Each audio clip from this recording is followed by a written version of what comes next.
Let's start with the Holy War. All right. Look at BYU. Now, I was wrong. I picked Utah. And some of you BYU fans were understandably annoyed. But some of you BYU fans said, Pete, I see the case you're making. True freshman quarterback in this spot, Utah's lines. But you know what? BYU beat Utah in the trenches, especially that defensive line. That was as impressive a performance as I have seen all season long from anybody on either side of the line. BYU's D-line, especially that front seven, owned it on Saturday night in Provo. Jack Kelly, even banged up with the upper body injury, was all over the place. Key stops on fourth down. It felt like there were two Jack Kellys out there when I was watching this game. He was tremendous. And they kept Devin Dampier in check.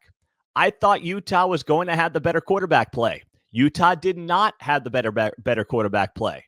Bear Bachmeier continues to impress as a true freshman. And you know what I'm starting to see flashes of with Bear Bachmeier? I'm starting to see some Tim Tebow in Bear Bachmeier. And I don't know if that's a positive for some of you or a negative, but that's the guy I'm starting to see, is some flashes of Tim Tebow. I mean, this guy as a runner is just so hard-nosed and so tough.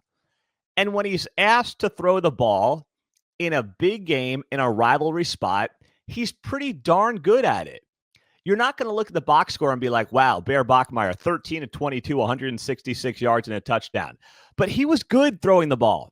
He was really efficient running the ball as well.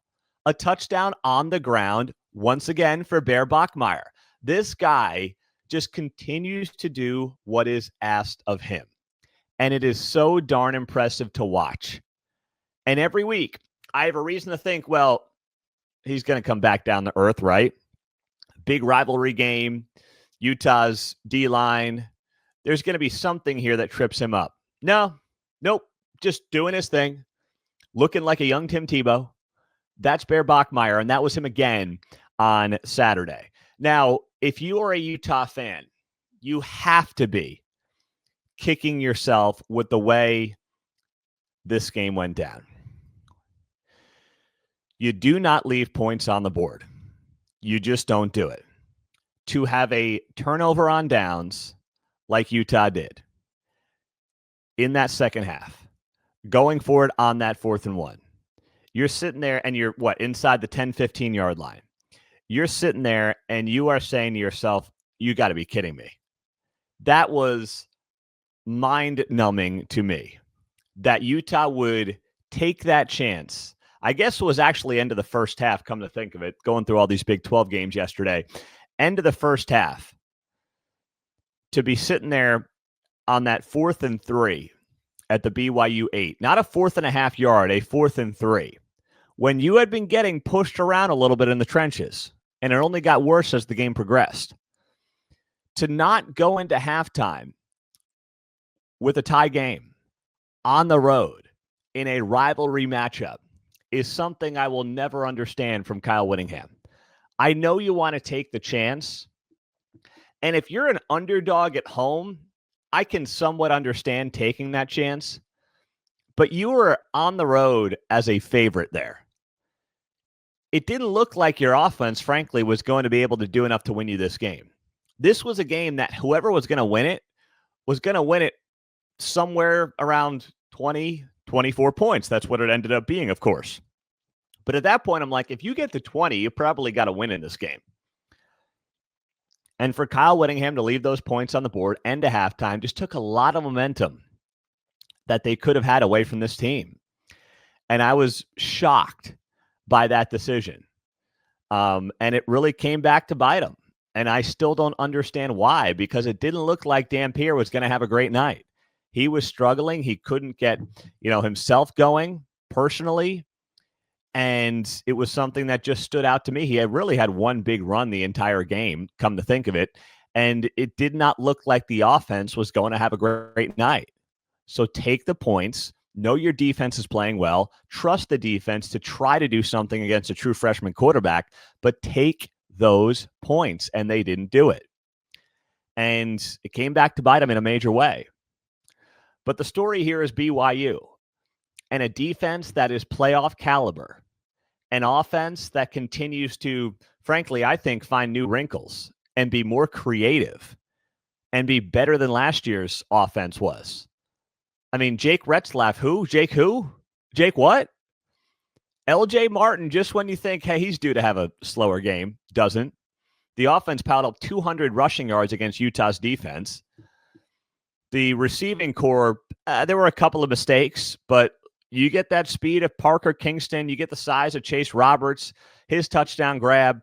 Would you like another target or two at wide receiver? Sure. But there's enough with this defense to win this league, get to the college football playoff, and make a little noise. That much we should all be saying right now about BYU as they sit there at 7-0, inside the top 15 in the country, coming off a huge rivalry win against Utah. That's what BYU looks like to me. None of this, yeah, they're good, but. Well, they got this win, but they're 7-0. And yes, they had to come back against Arizona, and not every win is going to be the prettiest. But that's not how this team is built. They're not built to be the prettiest team. They're not built to be the team that wins in the sexiest ways. And Saturday night was another example of that. The crowd looked tremendous. Credit to all of you at BYU. The crowd looked amazing in Provo. And, it is on my bucket list. I promise you, once my little kids get a little bit older, it is on my bucket list to get out there and see you guys. But, at 7-4-1, it's just not the phase of life I'm in. Plus, I get to give you the show as efficiently and effectively as possible covering the Big 12. So what a night, what a game. And they just really racked it up. That defense, I just can't get over the defensive performance as well from BYU and how impressive it was to watch all of these guys on Saturday night. Now, it puts BYU in the driver's seat in the Big 12 after a Texas Tech loss. And, Utah's still in the conversation. All right? They're not out of it, sitting there at 2-2 in league play. But they got Cincinnati coming up in a couple of weeks. That is going to be a big game for them and for the Big 12 race as well.